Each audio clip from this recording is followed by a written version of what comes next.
हाय दोस्तों, हमारे चैनल तैयारी नौकरी की पे आपका बहुत बहुत स्वागत है। और जो हमारा सीरीज चल रहा है प्राचीन भारत का इतिहास क्रमवार अध्ययन, उसके जो सीरीज चल रहे हैं उसके अंतर्गत फिर हम आज एक नया सेशन लेके आ गए हैं। जब जहाँ तक हमने पिछली बार पढ़ाई करी थी उसके आगे का ये टॉपिक है।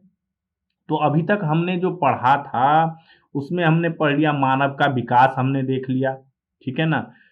जो भूवैज्ञानिक इतिहास था उसका विभाजन हमने देख लिया।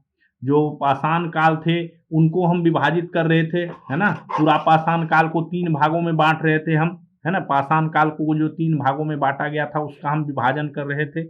पूरा पाषाण काल, मध्य पाषाण काल और नव पाषाण काल, उसको कर रहे थे। अब पूरा पाषाण काल को हम 3 भागों में बाँट रहे हैं, पूरा पाषाण काल। चलिए शुरू करते हैं हम अपना। तो अब हम देखेंगे पूरा पाषाण काल से। पिछले टॉपिक में हमने पढ़ लिया था पूरा पाषाण काल का हम विभाजन कर रहे थे, तो वहीं से हम आगे करेंगे कंटिन्यू। तो पूरा पाषाण काल, चलिए। तो अभी हम देखेंगे पूरा पाषाण काल। पूरा पाषाण काल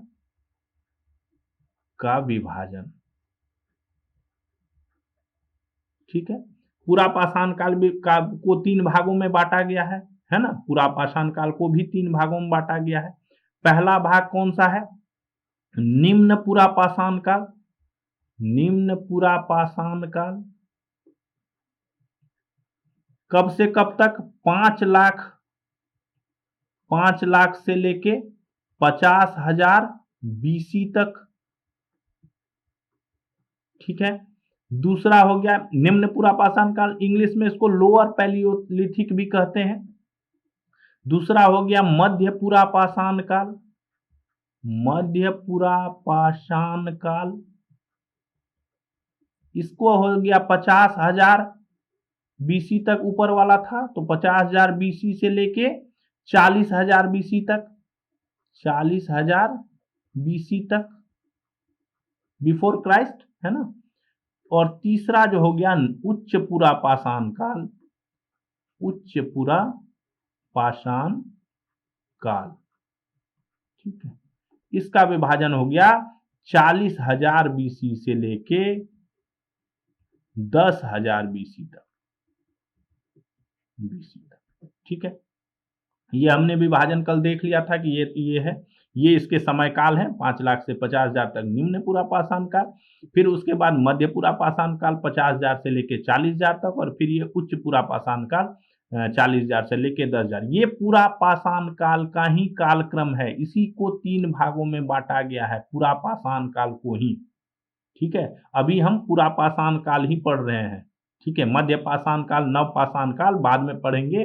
पहले हम पूरा पाषाण काल का विभाजन को देखते हैं और उसमें देखते हैं कि इसमें क्या क्या डेवलपमेंट्स हुआ था, क्या क्या हुआ था, मनुष्य कहाँ से कहाँ तक पहुंचा था, ठीक है। तो चलिए अब हम इसमें पहला लेते हैं निम्न पूरा पाषाण काल, ठीक है।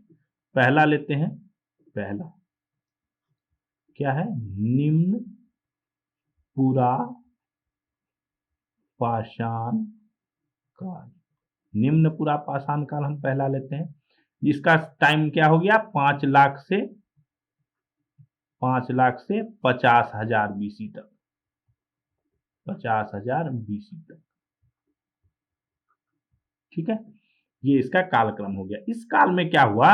यह क्या था? पाषाण काल का प्रारंभिक चरण था। 1-2 करके हम टॉपिक वार लेते हैं, 1 नंबर लिख देते हैं इसका, है ना। यह क्या था? यह पाषाण काल का प्रारंभिक चरण था। शुरुआत ही यहीं से हुई थी पाषाण काल की, है ना। प्रारंभिक चरण था। एक तो जो पाषाण काल है उसी को बांटा गया था, तो पूरा पाषाण काल पहला था। और पूरा पाषाण काल को फिर बांट दिए तो निम्न पूरा पाषाण काल, यानी बिल्कुल जहां से शुरुआत हुई पाषाण काल का प्रारंभिक चरण हो गया, यहीं से पाषाण काल की शुरुआत हो गई, ठीक है। किसको किसको सबसे पहले इस जो ये कालक्रम है इसके औजार सबसे पहले किसको मिले? तो इसको जो है 1853 ईस्वी में, 1853 में जॉन इवांस को जो है ये पाषाण औजार मिले थे। पाषाण औजार मिले थे, औजार मिले थे। और ये जितना हम पढ़ रहे हैं ये सब प्रागैतिहासिक काल में है, प्रागैतिहासिक काल के अंतर्गत ही है। पुरापाषाण काल, मध्यपाषाण काल, नवपाषाण काल, फिर इनका विभाजन है निम्न पुरापाषाण काल, मध्य पुरापाषाण काल, उच्च पुरापाषाण काल। यानी जब हमने प्रागैतिहासिक काल पढ़ा था उस टाइम भी मैंने ये चीज लिखाया था कि 1853 में जॉन इवांस को जो है सबसे पहले पाषाण औजार मिले थे। ठीक है, प्रागैतिहासिक काल का कह लीजिए या निम्न पुरापाषाण काल का कह लीजिए, सबसे पहले जो है 1853 में जॉन इवांस को मिला था। ठीक है, सर्वप्रथम पंजाब की जो सोहन नदी घाटी है, अभी वर्तमान में पाकिस्तान हो गई है, से चापर चापिंग पेबुल संस्कृति के उपकरण प्राप्त हुए हैं। तीसरा देखिए, सर्वप्रथम पंजाब की सोहन नदी घाटी, सोहन नदी घाटी वर्तमान क्या है, वर्तमान क्या हो गया, वर्तमान पाकिस्तान हो गया, पाकिस्तान में पड़ता है अभी। पाकिस्तान से जो है चापर चापिंग पेबुल संस्कृति के उपकरण प्राप्त हुए हैं, उपकरण प्राप्त हुए हैं। ठीक है, उसके बाद चलिए आगे क्या हुआ। मद्रास के समीप जो है बदमदुरई है और अतिरम पक्कम से हैंडएक्स संस्कृति के उपकरण प्राप्त हुए। हैंडएक्स की बात पहले भी हुई थी, हैंडएक्स कहां से मिला था, है ना। सर्वप्रथम सर्वप्रथम मद्रास के समीप कौन सा जगह है, बदमदुरई, बदमदुरई और अतिरम पक्कम, ये बहुत बार आया हुआ है क्वेश्चन, अतिरम पक्कम से क्या मिला, हैंड एक्स, हैंड एक्स यानी हाथ वाली जो कुल्हाड़ी होती है, हैंड एक्स संस्कृति के उपकरण मिले, यानी जो उस टाइम हैंड एक्स बनाते थे उस समय के जो है उपकरण प्राप्त हुए। ठीक है ना, उपकरण प्राप्त हुए। मद्रास में बदमदुरई और अतिरम पक्कम से हैंडेक्स संस्कृति का उपकरण प्राप्त हुआ। इस काल का जो अन्य उपकरण था, अन्य जो औजार थे वो क्या थे, विदारनी था, हैंडेक्स हो गया ही, चॉपर था। ठीक है ना, चॉपर जो कटिंग करने वाला चॉपर होता है, पाषाण के बने हुए होते थे, पत्थरों के बने हुए होते थे, क्लीवर हो गया, ये सब चीजें जो थी वो सारा पत्थरों से बने हुए औजार जो थे ये थे, है ना, लिख ही देते हैं यहाँ पे। अन्य उपकरण क्या सब था, अन्य उपकरण में क्या था, विदारनी था, जो काटने वाला होता है विदारनी, है ना। हैंडेक्स तो हो ही गया, हैंडेक्स ऊपर मैंने बता ही दिया। चॉपर हो गया, चॉपर करने वाला, क्लीवर जो हो गया, सब पत्थर से बने हुए। पाषाण की बात हो रही है, पाषाण काल की बात हो रही है, तो सारा चीज पाषाण से बना हुआ, सारी चीजें पत्थर से बनी हुई प्राप्त हुई है यहां से। ठीक है, अगले चलते हैं। उपकरण बनाने हेतु जो है कोड प्रणाली का उपयोग किया जाता था, जो प्रणाली थी उसको कोड नाम दिया गया था। इससे पहले कितना सीरियल तक हो गया, 5, छठा, छठा देखिए, उपकरण बनाने हेतु, उपकरण बनाने हेतु किस प्रणाली का उपयोग होता था, कोड प्रणाली का, कोड प्रणाली का उपयोग किया जाता था। ठीक है, 1863 ईस्वी में भारतीय भूगर्भ सर्वेक्षण के भूगर्भ वैज्ञानिक और पुरातत्वविद कौन, रॉबर्ट ब्रूस फ्रूट ने मद्रास के निकट पल्लवरम में जो है हैंडेक्स उपकरण की खोज की। फिर 1853 का जो पहले जॉन इवांस ने किया था, उसके बाद फिर 1863 की बात हुई थी। 1863 में जो भारतीय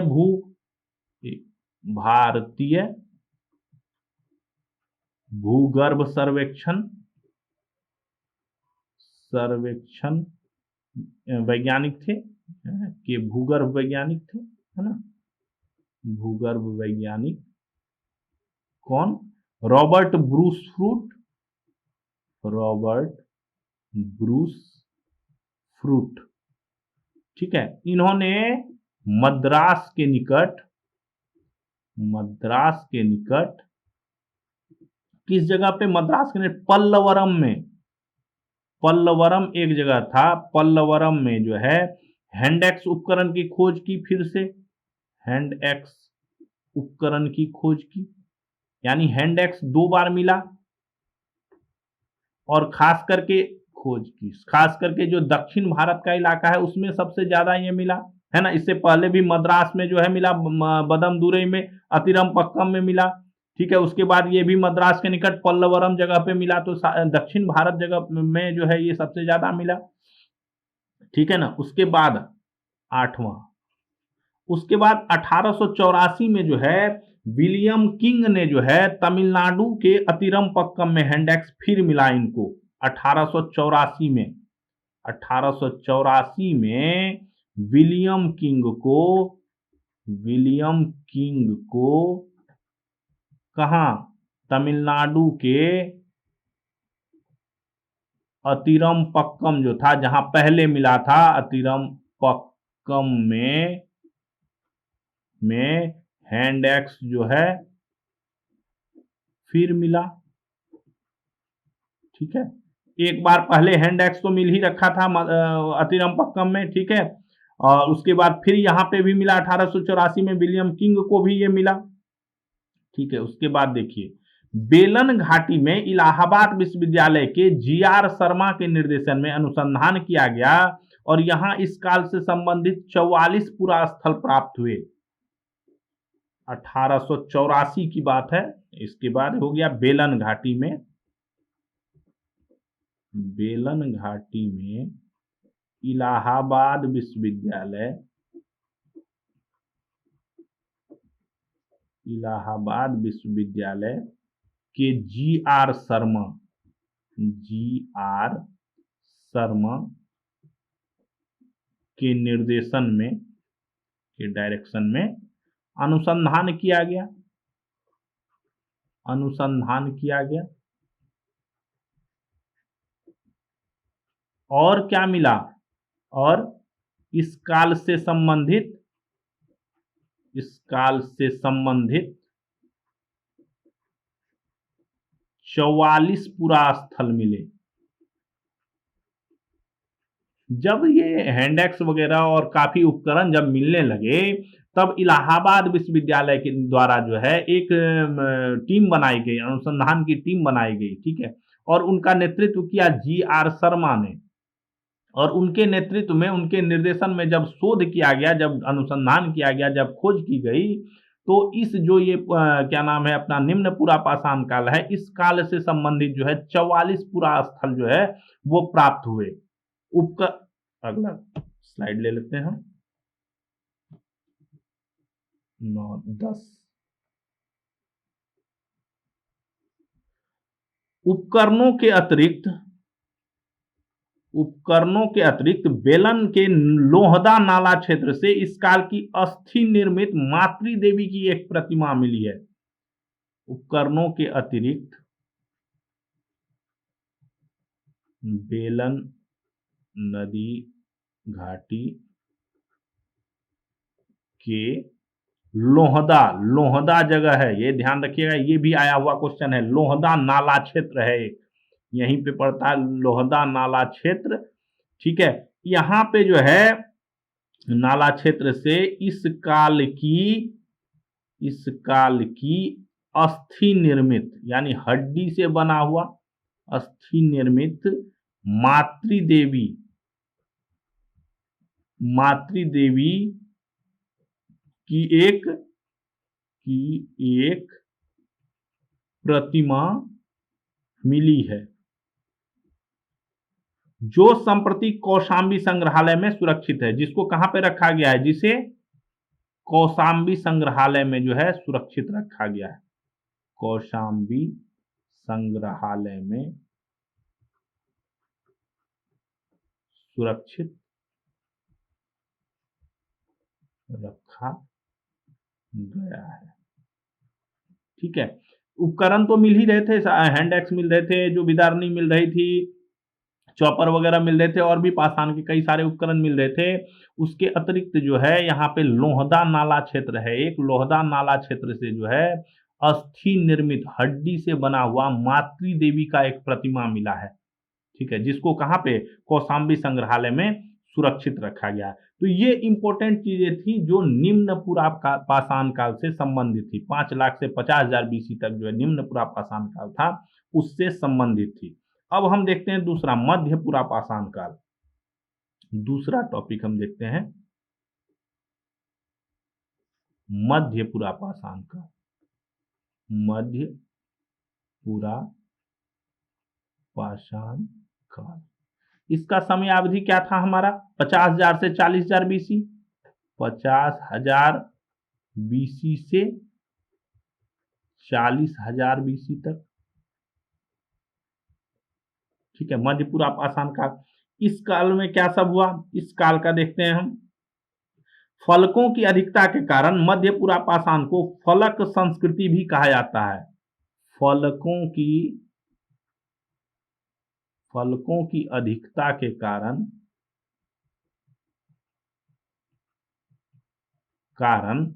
ये जो मध्यपुरा पाषाण काल है,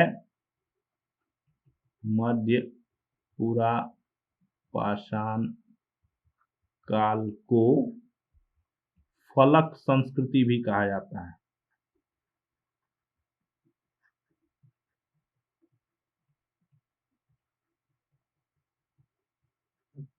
फलक संस्कृति भी कहा जाता है इसको, ठीक है। इनके उपकरणों का निर्माण किससे होता था? इस अवधि में जो इस काल में जो उपकरण बने उसका निर्माण क्वार्टजाइट पत्थरों से होता था। उपकरणों का निर्माण किस पत्थर से होता था? क्वार्टजाइट पत्थर से, क्वार्टजाइट पत्थरों से होता था, ठीक है, उपकरणों का निर्माण। इस काल के मुख्य उपकरण क्या थे? 2 हो गया, ये 3। इस काल के मुख्य उपकरण की बात कर लें तो हम, मुख्य उपकरण इस काल के कौन से थे? ठीक है, खुरचनी, जो किसी चीज को खुरचने के लिए, ऐसे नहीं किसी चीज को हटाने के लिए जो यूज होता है, घास वास को हटाने के लिए। धूरी था, धूरी। वेधनी थी, जो छेद करने वाला होता है, वेधनी, ठीक है। तक्षनी कहा जाता था, एक तक्षनी होती थी, तक्षनी भी था। ये सब चीजें थी मुख्य उपकरण में, खुरचनी, धूरी, वेधनी, तक्षनी। ये जो क्वार्टजाइट पत्थर था, क्वार्टजाइट पत्थरों के, अधिकांश तो क्वार्टजाइट पत्थरों से ही बने हुए थे, और क्वार्टजाइट पत्थरों के अलावा जो है कौन से पत्थर थे? जेस्पर था, फ्लिंट था, चर्ट था, अलावा जेस्पर, फ्लिंट, चर्ट पत्थर का उपयोग किया जाता था।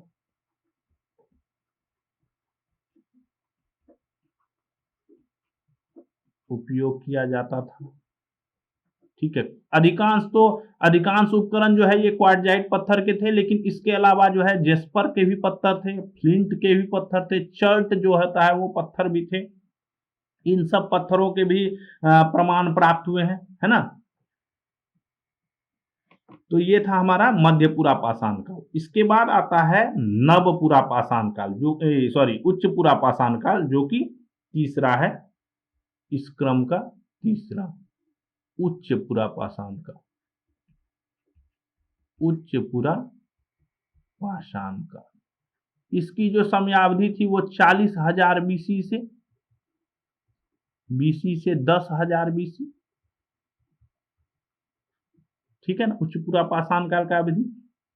इस काल में क्या सब हुआ? इस काल में छोटे औजारों का प्रचलन था, छोटे औजार। इस काल में छोटे औजारों का प्रचलन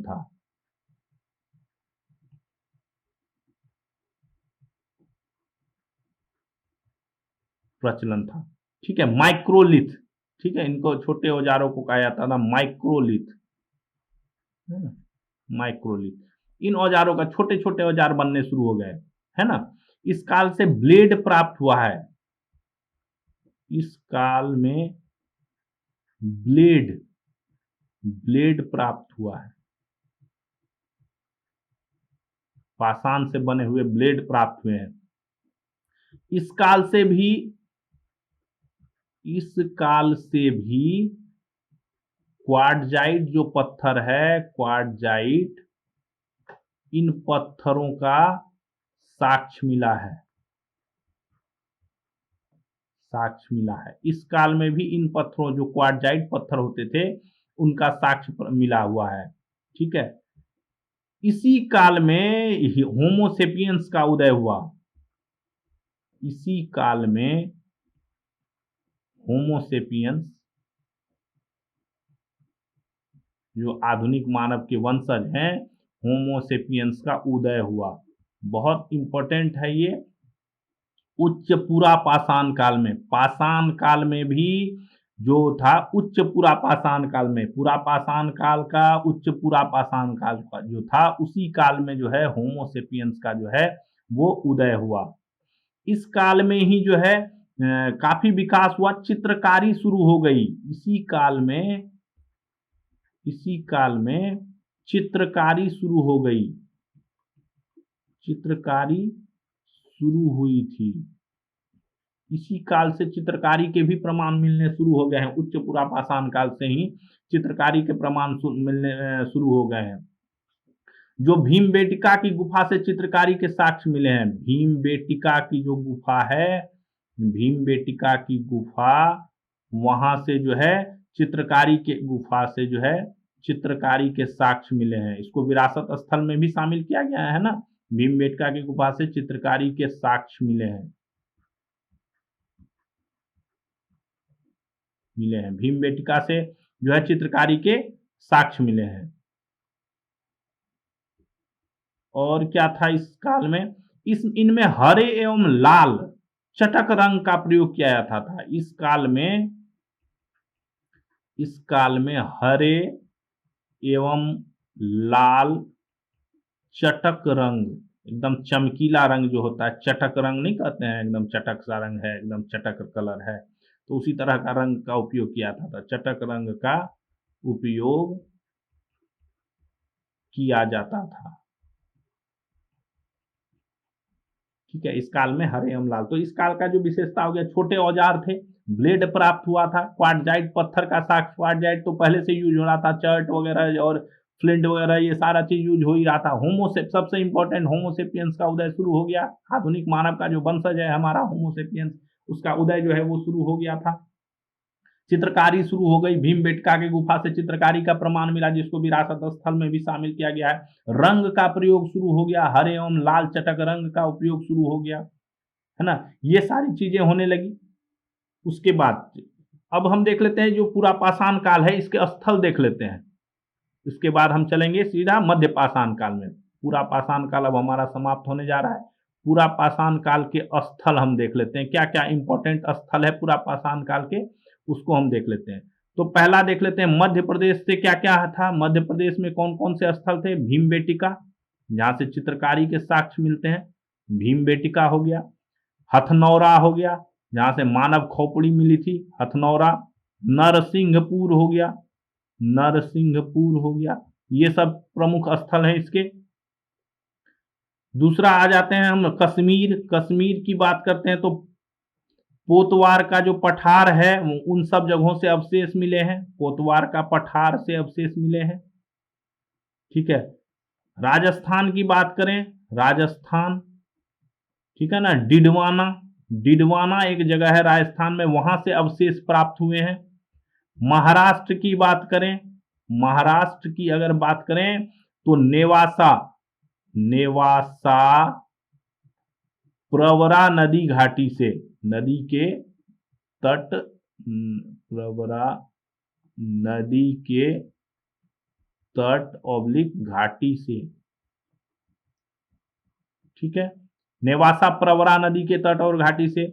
और पांचवा बात करें उत्तर प्रदेश, उत्तर प्रदेश तो जो बेलन नदी घाटी है, पता ही होगा आपको, बेलन नदी घाटी यहाँ पे है ना, बेलन नदी घाटी उत्तर प्रदेश का जो है, वहां से काफी साक्ष्य मिले हैं। ऊपर भी मैंने बताया ना, बेलन नदी घाटी से काफी साक्ष्य मिले थे, है ना। ये देखिए आपको मैंने यहाँ पे ये उपकरणों के अतिरिक्त बेलन नदी घाटी के लोहता नाला क्षेत्र से जो है काफी अस्थि निर्मित जो मातृ देवी का प्रतिमा यहीं से मिला था, है ना, यही बेलन नदी घाटी से।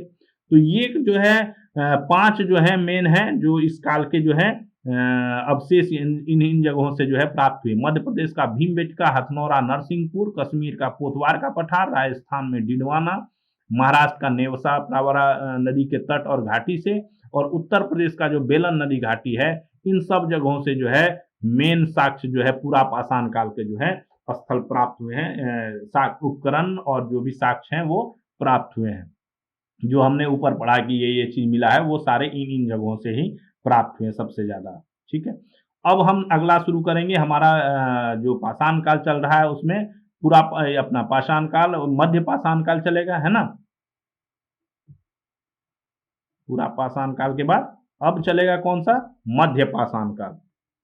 अब होगा दूसरा जो था हमारा मध्य पाषाण काल। ठीक है, मध्य पाषाण काल का कब था, 9000 बीसी से 9000 बीसी से लेके 4000 बीसी तक। ठीक है, तो इसको हम अब अगले चैप्टर में अगले सेशन में पढ़ेंगे। ठीक है, तब तक आप लोग जो पूरा पाषाण काल है उसका अभ्यास कर लीजिए, उसको रिवाइज कर लीजिए, उसको पढ़ लीजिए। अभी हमने जो प्रागैतिहासिक काल है उसका विभाजन कर लिया है, पाषाण काल में चल रहे हैं। पाषाण काल में जो है पूरा पाषाण काल हो गया, पूरा पाषाण काल का 3 विभाजन हो गया था, निम्न पूरा पाषाण काल, मध्य पूरा पाषाण काल और उच्च पूरा पाषाण काल।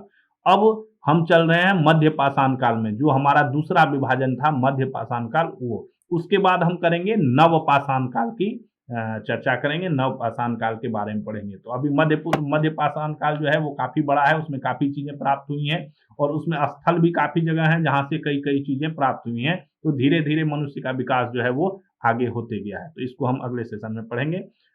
तब तक आप लोग रिवीजन कीजिए। इसका जो है पीडीएफ डाल दिया जाएगा, आप वहां से जाके भी नोट्स बना सकते हैं। बाकी मैं तो इसमें जो लिखा हूँ वो आपने नोट कर ही लिया होगा। जो नोट कर रहे हैं वो नोट बनाते जाइए, इससे एक अच्छा नोट आपको तैयार हो जाएगा। और एकदम सिलसिलेवार अध्ययन है, एकदम धीरे धीरे हम पढ़ेंगे, पूरी एकदम जानकारी शुरू से एक एक चीज को लेकर पढ़ेंगे, जिससे कोई भी क्वेश्चन आपका जो है किसी भी एग्जाम में नहीं छूटेगा।